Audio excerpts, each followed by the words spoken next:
because now I'm a US licensed dentist. Reason I can get a stipend, and that's the reason I have no fees. But this also depends from the schools to school. Not necessarily like some schools. I know someone who was applied for in Florida. They completed AHD and she applied for the pediatric dentistry program. She has to pay the fees. So it depends on the school to school. But the good part is once you complete AHD or you complete DDS, and after that you apply for specialty, and depending upon which school you're applying or where you get accepted, there are schools that give you stipend, and there are schools that will actually also waive off your entire fees also. One thing which I have to mention about the UConn, University of Connecticut, where I applied after my NBD and ADAT, this course there was on a J1 visa. So with that J1 visa, you have to go back to your own country for 2 years. Do you have any idea about this? I do have a very brief idea about it, not a lot, because a lot of people who, as a medical student, when they come over here on USMLEs and they apply for residency, they come on J1 visa. They don't come on F1 visa. Yes. Uh, they get stipend and everything, and they don't have to pay the fee. I think for them it works in a different way. But Uh, because in the medical side, they have the jobs which have a waiver for the J1 visa, and I think they are posted in some remote areas or rural places where the jobs allow them to practice in United States with the J1 visa. So I'm not sure Correct. whether the dental students have an opportunity.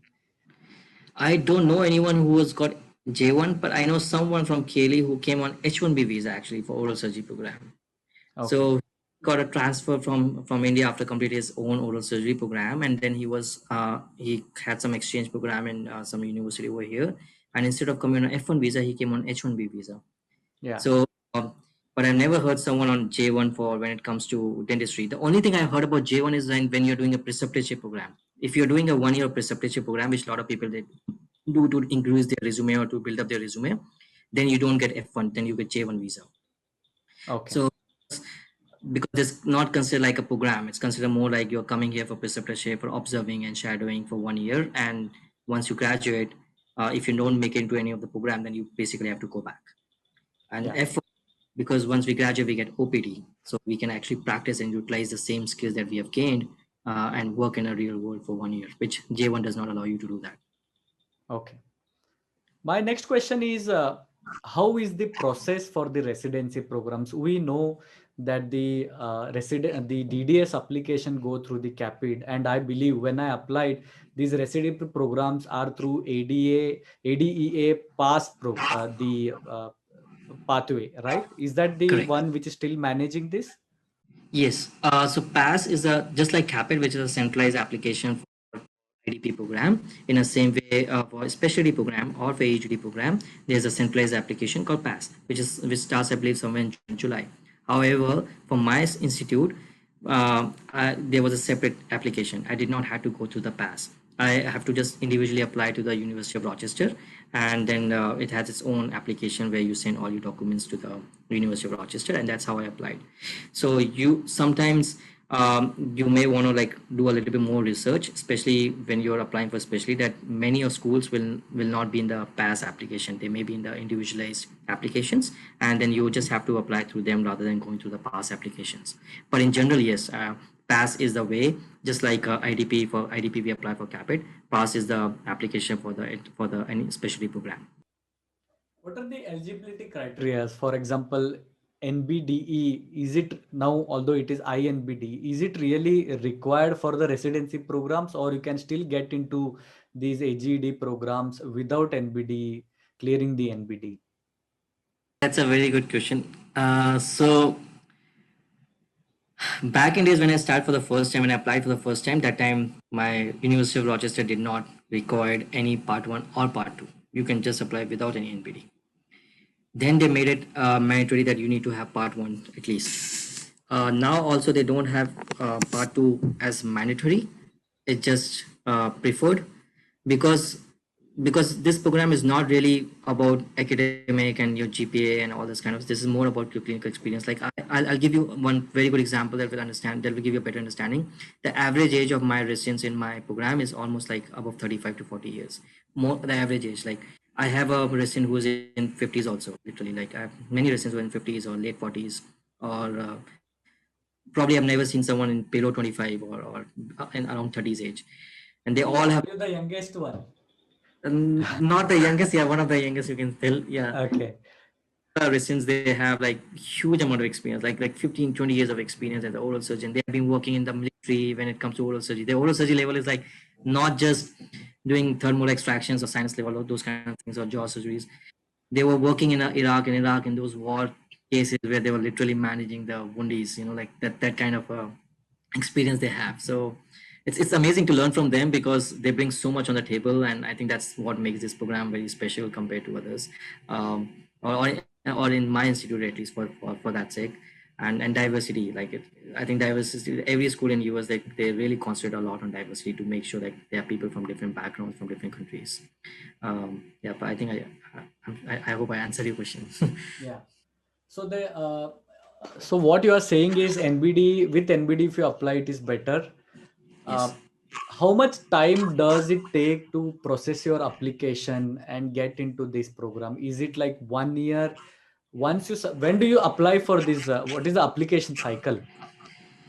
Yeah, so the process in US is always like 1 year ahead, whether you apply for IDP or for special program. Like for IDP, the application opens somewhere in March, and then individual schools opens later. Some schools open in the April, May. Some opens till December. Colorado opens in December. So just the way IDP works in a special program, also the pass application opens somewhere in between June or July, I believe, and then each school will keep opening depending upon their own deadline. If I just talk about University of Rochester, then we have, so I think the opening starts from June and it goes all the way till September. Then you get interviewed in October, November, or sometime December, and then you get the results starting from February, March. They send out the results on the batches. So you'll get accepted in March, some maybe in February, some maybe in April. So yeah, you're still looking around almost like 1 year, because by the time you get a result for the previous year, your next year application cycle is almost about to open. That's the reason the planning is very important, very very important. I think the more and the earlier you plan, the better it is. The earlier you have more documents, the better it is. And then the second point is, even though when you have applied for one application for next year, you still have to keep improving, because by the time you will get the results, you won't have time to change anything in your next year cycle, and you will have the same results if you're applying with the same application. This is something that I think I learned a lot, because the way we have been brought up is like we have been told everything has to be step by step. You clear your 10th, then you come 11th, and you come 11th, you come 12th, you become 12th, and you do the apply for BDS. Everything is step by step. But I think what I learned here, it's a new skill set that you need to sometimes do the things parallelly also. Like people apply for masters at the same time, they apply for DDS also same time, they apply for specialty all the same times, and then depending upon what you have in the hand at the end of the day, then you make a decision. Like if someone will tell me, would I have gone for DDS or AGD? Trust me, I never had that option. If I had that option, where I had an option to think, oh, should I go for DDS or should I go for AGD? If I had acceptance in both the schools, I never had acceptance in both the schools. This was the best option that I had, and I went through it. So many people, they want to apply for specialty, but then they think, oh, should I apply for specialty or should I apply for DDS, or should I apply for both, or should I not apply for any one thing? I think right now, when you have done all your work, when you have done your CV, when you have done everything, just go all in and apply whatever you can. Once you have something in your substantial in your hand, after you got acceptance, then we can talk about what is good, what is bad, which is better for you, which is not better for you, maybe states, priorities, fees, everything we can talk at that time. But beforehand, don't assume a lot of things, because you just don't get enough time. By the time you have a result in your hand, or by the time you get a rejection in your hand, your next cycle will be open. Like this is a very important thing, I think, that one should keep in their mind, Yeah, especially because yes, and I think many people get disappointed also because when you apply for foreign countries, wait for so many years, and then you don't even get a call for interview. You feel disappointed. Do you have any limitations for the this residency program? Do you ever feel that maybe I should do the DDS again, or something like some any limitation which you have come across? uh, I think limitation I have that we don't get a title, because it's not a dental school. I still want to use my BDS, comma MHA. I will never get a DDS title, because I did not went back to a dental school. Um, this is a very good point, because like it's very confusing. I'll tell you something very confusing thing. So when you do a specialty like oral surgery, even if you do oral surgery, there's nothing you get in front of after DDS. It's very surprising, right? You did 4 years of, because here the oral surgery is 4 years and 6 years, and when you go for 4 years of oral surgery or 3 years of perio or prosto or anything, you don't get any title after that. You still use just DDS. So because it's considered as a, even though there's specialty program, but you don't get any title after that. So this is, I feel something a little bad that I wish I can get DDS in front of me. I don't get DDS. I'll still be using BDS, MHA. And I had thought so many times in the past, that will it make a difference when I apply for a job because I don't have a DDS in front of me? Maybe a lot of people won't understand that what I went through is I still went through AHD, I still went to a dental school, but will a lot of employer will understand that I am licensed dentist in US.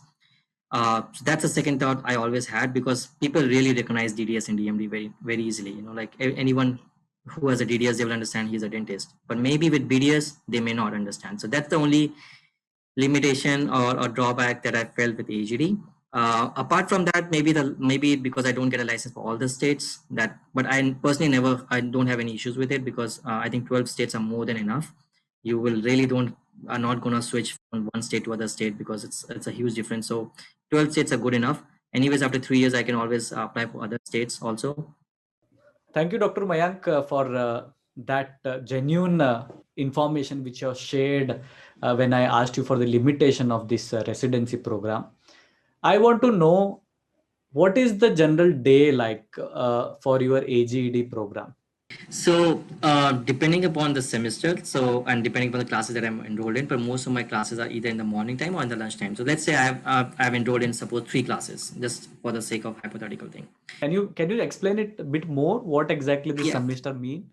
Yeah, so we'll have a spring semester, summer semester, and a fall semester. The spring semester is from mid of January to like April or early May. And then you will have a summer semester, which is from the June, July, and probably August. And then you have a fall semester, which starts from September to December. This is a normal pattern of any schools actually in the US. So when suppose I'm enrolled in like 4 classes or 4, yeah, there's a lot of terminologies which we have to be very careful. I had a really hard time when I was applying for masters, understanding was credit, and then they would say, oh, I'm enrolled in 4 classes. And it's like, 4 classes, why would I come to US for 4 classes? Like, they were trying to say 4 courses or 4 things. So I used to always wonder, like, why are they saying that pay me $10,000 for 4 classes? Like, I'm not going to pay for 10,000 for 4 classes. Then I understood as 4 courses they're trying to say. 4 courses, suppose I'm enrolled in 4 courses for spring semester. So most of my courses will be at 8 o'clock in the morning. So 8 to 9 I'll have class. Then 9 o'clock I have clinic. Then 9 to 1 I have clinic. Then 1 to 2 sometimes I have class, depending on which course I'm enrolled in, or if I don't have course. And from 1 to 2 I have course, and then again from 2 to 5 I have clinic again. In my course, can you give me an example for this course yes. Terminology? Yes, so course like I have a course like ethics, I have a course like perio, I have a course for ortho, oral surgery. Just like the BDS, we have different courses for our final year. Are they linked, your courses? And see, once you get it, you have a course and your practice, are they linked, or you'll be practicing everything and you may have a limited number of courses? Yeah, so the entire AGD, because of CODA accredited program, so whenever you're applying for any program, make sure it's accredited with CODA. This is very important, because many times you get enrolled, you are study, and then you understand it's not accredited, and it will cause you a problem later on. So because AGD, my AGD is CODA accredited, and that's a requirement of the CODA accredited program to have the academics as a part of their curriculum. That's the reason this is all designed by the CODA actually. These are the classes that person has to take, or courses has to take before they graduate from the AGD. So that's it, and this is all decided by the register. So I don't have an option. I don't decide which courses I have to get enrolled. They will make sure that when I graduate in 2 years, I've taken all the courses that I'm supposed to take. It can be perio, prosto. They are the one who decide like which courses I have to get enrolled. I have like implantology, basic implantology, advanced implantology. I have basic periodontology and advanced periodontology, ethics, different courses that we have to take, which is approved by the CODA. So this is one requirement. This is specific from school to school. In my school, we also have other requirements, like I have to complete one research project. So I'll have some presentations where I have to do initial research presentation, final research presentation. I have initial literature review, final literature review. I'll have initial case study, final case report. And those kind of small presentation also I have to give during my entire 2 years of course. So sometimes, like right now, it's the time for graduation. A lot of people are graduating now. So many a times I'll have like, okay, entire my Tuesday morning will be blocked because now we have 5 presentation given by 5 different people who are about to graduate on their different things, maybe final case report or final literature review or final research review, something like that. But typically my schedule is from 8 to 5. Sometime when I don't have classes, suppose on Wednesday I don't have class, then my clinic will start from 8 o'clock. Then I'll have to be here by 8. I'll work till 1 o'clock, 1 to 2 lunch, and then 2 to 5 again. There's one specific thing about my institute is like we do have a night clinic, which is on Tuesdays and Thursdays. Because there's one group that works on Tuesday, there's one group that I work on Thursdays. I work on Tuesdays. When I say night clinic, it means like from 8 to 5, I'll work as a normal. And then I'll get 1 hour break from 5 to 6. And then I'll start working again from 6 to 9. So I'll see the patients again from 6 to 9. So with that, we call as a night clinic. So that day, it's my long day. So I work from 8 o'clock till 9 o'clock in the evening. And one Saturday a month, I also work on Saturdays. So that's a requirement of my program. So we roughly see around like, if we have a full schedule, then roughly you're looking into like 5-6 patients in the morning and 3 to 4 patients in the afternoon. So like 9 to 10 patients a day. What was your most memorable moment in this last 2 years since you joined the AGD program? I think the best experience that I had was during my fellowships. So in University of Rochester, we have 2 years of AGD and 3 years of AGD. And I believe you don't have an option to decide whether you want to go for 2 years or 3 years. It's a program director who decides whether he will be accepting you for 2 years or 3 years. If you get accepted for 3 years of AGD, then you have 1 year of fellowship. And that fellowship is in different settings. So there's a fellowship in complex care center, there's fellowship in urgent care, dental urgent care, there's a fellowship in research, and there's fellowship in community dentistry. So I was accepted in a fellowship in complex care center. Complex care center is a center where they see people with special needs or people with intellectual and developmental disabilities. That's the area that I've always been very interested in, and probably that's one of the reasons why I was accepted, because I don't have a lot of clinical background, but what I was eventually able to build up that my interest in special needs and also because of my practice management experience. That are the two things probably that has got me a position over here, in my opinion. Although even though I'm in program, I still don't know why I got accepted because it's so difficult to understand those things. But I think these are two things which I can always say that, okay, I think I know something and something that I can share my information with someone, because these are the two things which really makes me different. The reason why about special needs, because in US, or I think in most of the countries, we don't have a specialty on special needs. We do have a specialty in pediatric dentistry where they see the special needs patients, but that's for the kids. When they turn into adults after 18 years of age, then they have to be transferred to a general dentist.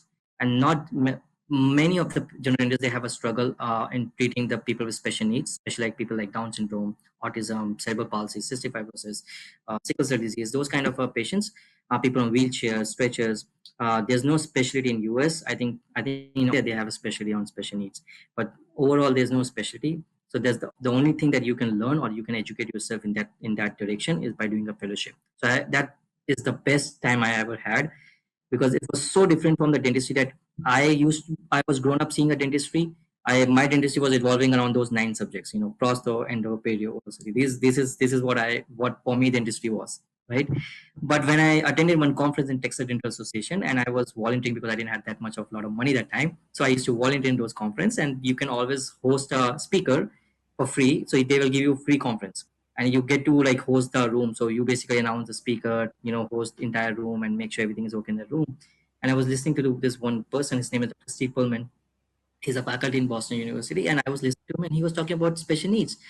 And he was not talking about the special needs for the kids, because kids is already taken care by pediatric dentists. They work a lot on special needs kids when they have OR, they have a lot of things in pediatric dentistry. But the problem actually happens, which is a very real problem in US, is like, or probably in most of the world, when they turn into adults, they're looking for a dentist, and they will not find any dentist who is willing to train, who is willing to take them. Difficult, yeah. A lot of reasons, because the facility is not planned in that way. You need to have a bigger rooms, you need to have accessible for the wheelchairs, you need special equipments for that, special training. They are more difficult to manage, takes more time, so production will be less, insurance, a lot of factors are there to why people really not like to see this patient. But when I started listening to him, I was really intrigued in that direction. I was like, this is something I can do it. I mean, this is something probably, because I was always trying, I applied for AG for 3 times, and every time I was getting rejected. I was trying to understand what is it that I can improve. I cannot go back and work in India again. I cannot work in US because I don't have a license, but I still want to get licensed. So what is it that I can do? What I know, we always think of, oh, this person got accepted because he had that advantage. Yeah, I did not have that advantage, but I wanted to figure out there must be something that I can do which will be different from others.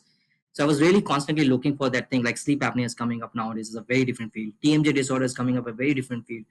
There's actually a specialty which was just announced last year in US by ADA. It's the 13th specialty. It's called TMJ disorders, or people orofacial pain. It's a specialty now. So these are the few upcoming things that was coming up, sleep apnea, CPAP machine. So I was like, I need to do something which makes me different and something that I'm really interested in. And this whole experience came because my mother was diagnosed with cancer and I was taking care of her back in Gujarat. That's the reason I took an internship transfer to Gujarat. And that time I used to volunteer in one of the organization. Just on Saturday, it's called Bal Gopal Foundation. I just used to go over there just to make myself feel better. I just used to go, and that was a school for special needs, and all I used to do is go and teach them how to put the toothpaste on the brush, how to do brushing, or just normal stuff. What's the importance of their oral hygiene? I wasn't doing anything great. I wasn't doing anything probably dentistry or anything like that, but I was just teaching them.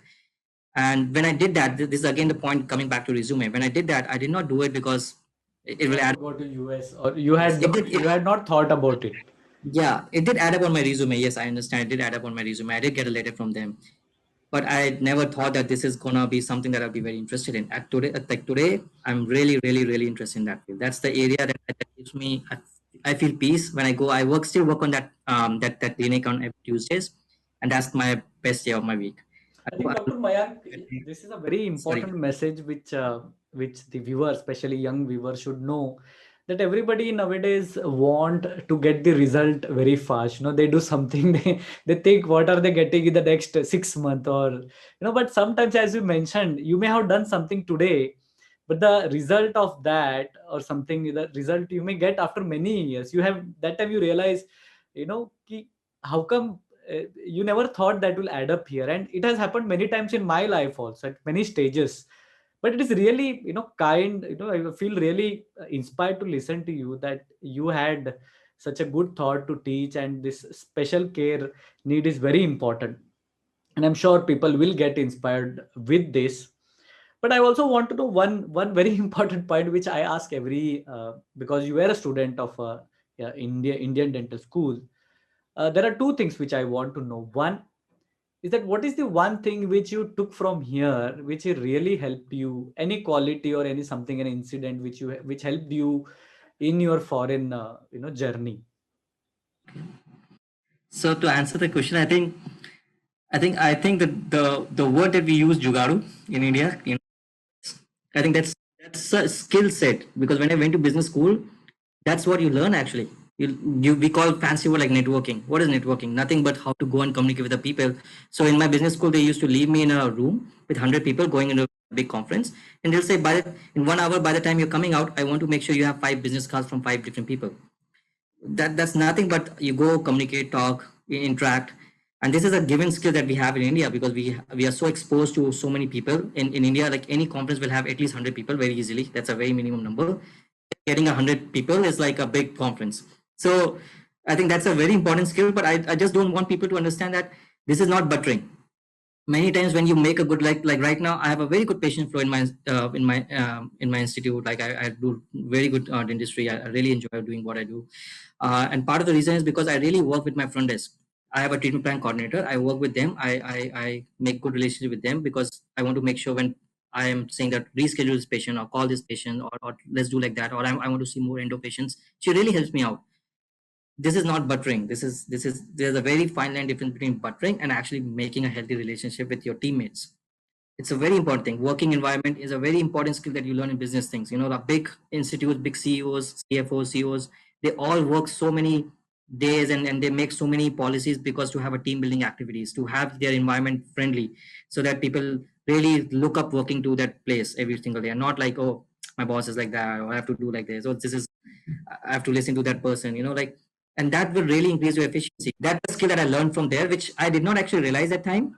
But when I went to business school, and then I was actually forced to learn those things, I was like, okay, these are things which we already have it in me. So I think, and it helps every day. We call up patient management or patient skills or talking skills, or selling your treatment plans. everything that we had is it's all about communication, which we actually adapted from our country, from India. Like, so I'm really thankful for that thing. I think that's what I really learned. Whether we go to conferences, we did anything, like whether you want, a lot of people have a fear of public speaking and presentations and post, like anything what you want to do. I think in India, like we really get that kind of experience. I think social media is another important aspect, which I am not very good at it, but I feel like it's not very easy for anyone to just put anything on their social media. It takes really huge courage, and people who do it, it's very easy for someone to criticize. Oh, it's very, he's just trying to show off. It's not show off. It's selling your own thing. You're not saying anything about others. You're just saying about what you have accomplished. And until you do it, you will never understand that it's not easy to do it. Actually, it's not easy, because many times I was shy in doing that thing. I was very shy, and a lot of people were not able to understand what I've done in my life. Yeah. And when I started doing it, I think it's a skill. It's a social media is a skill. I think people learn how to do it, portray themselves, and highlight about themselves. It's not only helping them; it's actually helping so many thousands of people out there. I think that's a very important thing. Not just you, but many people are getting inspired by those things that you're doing it. Yeah, I remember. Yeah, even though I have spoken at many places, I know I'm a national speaker here, but still, the first time when my lectures were always, I used to make the slides. I never appeared personally on the camera, and the first time when I appeared, I was very hesitant. But that step is important, and that is what led to me to growth of my channel. And today, I'm sure the Aspire 32 is helping both in learning and sharing great stories of the success, like what you are sharing today. And I'm sure it's very rare. Finding people giving in-depth information is extremely difficult, and trust me, and today you have given so much information. At last, I have another one question, that given an option, because you have seen how the teaching is different in India and teaching is different in foreign countries. If you have one option to change something in Indian scenario, dental school, if you can change something, what would be that? I think the most important thing which I learned of the difference is, I think the faculty over here are very friendly. I don't have any scared, even if I was always a backbencher in KLE. I was not a great student. And this is a very important to understand that my GPA was very low. My GPA was just 2.7 when I applied. When I was thinking of US that time itself, I knew that it's not going to be like average GPA in order for you to apply in a dental school is 3 or 0.0. Before even I applied, I knew that even before even I was thinking of coming to US, I know that I'm not, it's going to be very difficult for me to make it. Because especially among Indians, people have like 3.7, 4.0 very easily in their dental school. I knew this from a very day that I thought of US. But I also knew one thing, that I cannot change that part, but what I can change is like how I can improve other things. And that's the good part of US, because they do give importance of your resume. They do give importance of everything else that you have done. So I started focusing on that part. I did everything that came in my way. I volunteered for a marathon. I thought, let me just go interact with the people, see how I communicate with them. I volunteered for the homeless organization. It has got nothing to do with dentistry, but I said, like, let me just go and see if I fit in that society or not. Um, I just kept working towards what I can improve. And I did not think, not even single time I thought about, actually, this is the first time probably I've been saying that my GPA is so low, because I never thought about it at all. This is done, that does not define me for my entire life. I mean, so that's one of the reasons why I feel very proud of connecting with my old friends, because what they have seen me and what I am now, like, the journey is only been evaluated by the people who have seen me how I grew. What people see me now is a whole different thing, but what I went through all this past. So I think, do not like think about your GP and everything. It does matter, but if you still want to make it, then you can't change. You can't go back to dental school and change your GPA now. But what you can do is like do something else that will definitely make it. It will be difficult. I knew that from very beginning. It will be difficult. It will be very difficult from compared to any other person. But I made it in the end of the day, and I made it to AGD, which is, I'm very proud of this program, because personally I feel like it's much better. It's much suitable for me rather than going to IDP financially or even clinically. That's just my personal thing that I felt like. So I'm very happy. Now, to answer your question about what we can change about dentists, about the faculty thing, I think it's very important to be friendly with students in India. I think I was always scared. I was always scared because I was always judged uh, by my marks, my grades, maybe by my work. Maybe if I'm bunking a lot of classes, I was also judged on that basis. That I think it's very important that you allow students to create that friendly environment so that they can come and speak up with you. Then only we can improve them. The first step is to allow them to talk openly so that you can understand what is the problem with that student, so that the person can actually, we can actually improve it. This is, I wish that's a gap that I always felt, because once and that age group also matters. That's the age where you want to explore. I went to Kota, and then before that I was in boarding school. So when I went to Kota, I studied a lot. Then I made it to dental school. So I was already depressed when I joined the dental school. And then I said, like, you know what, I'm going to have fun in dental. Had fun. And because of that, I went a different direction. I won't say it was a bad direction, because I think because of that, I was more focused once I graduated. That's the reason, like, from last 5-7 years was like very focused years. The reason why, because I never felt like doing anything, because I felt like I already did everything, like, so this, it's okay. I think there's nothing wrong in it.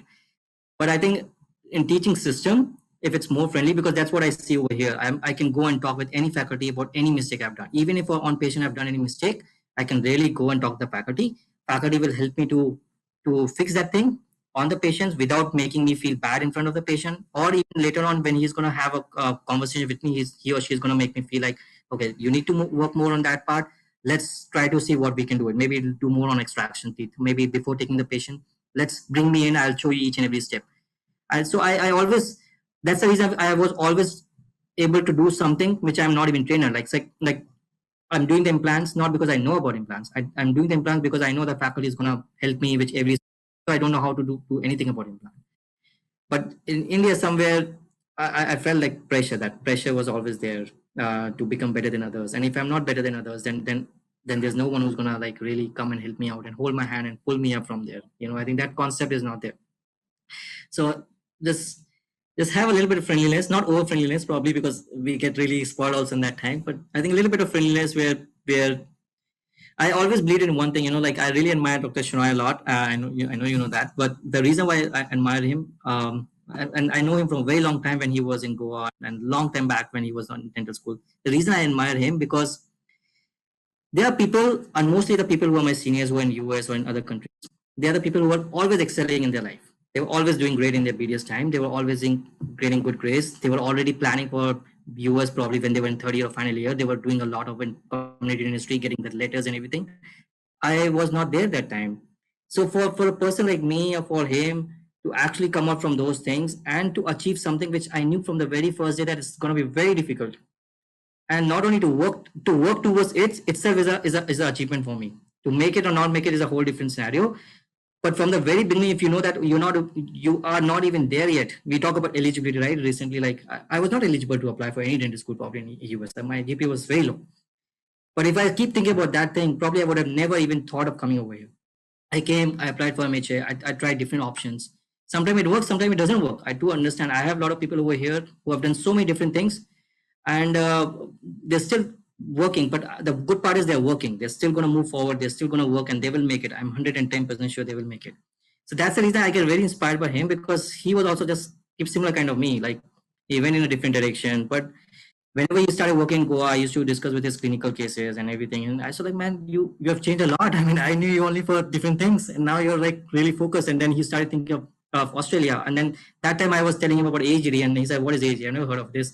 US is all about like money, and it's all about $340,000. I said, no, it's very cheap. It's something that if I have to do, maybe probably my batchmates were doing that time, surgery or ortho, and they were paying similar kind of amount. So I was like, it's very close to that. It's very challenging to get in.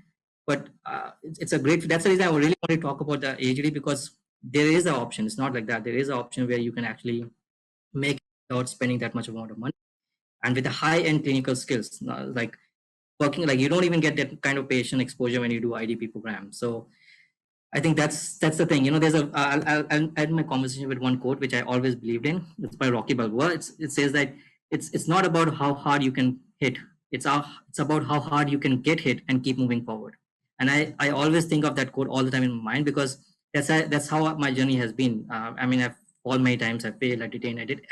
Everything has happened. But yeah, I mean, not that I'm proud of those things, but the point is, like, there's still a journey in front of me. There's still a lot of things that I could change.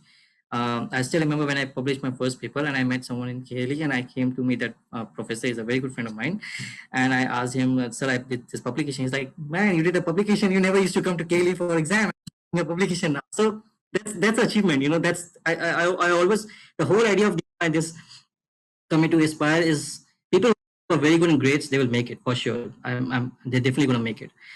But the people who are not there yet, they will also make it. So don't think about your past. Don't think about what has gone wrong. Learn from that, because that teaches you a lot.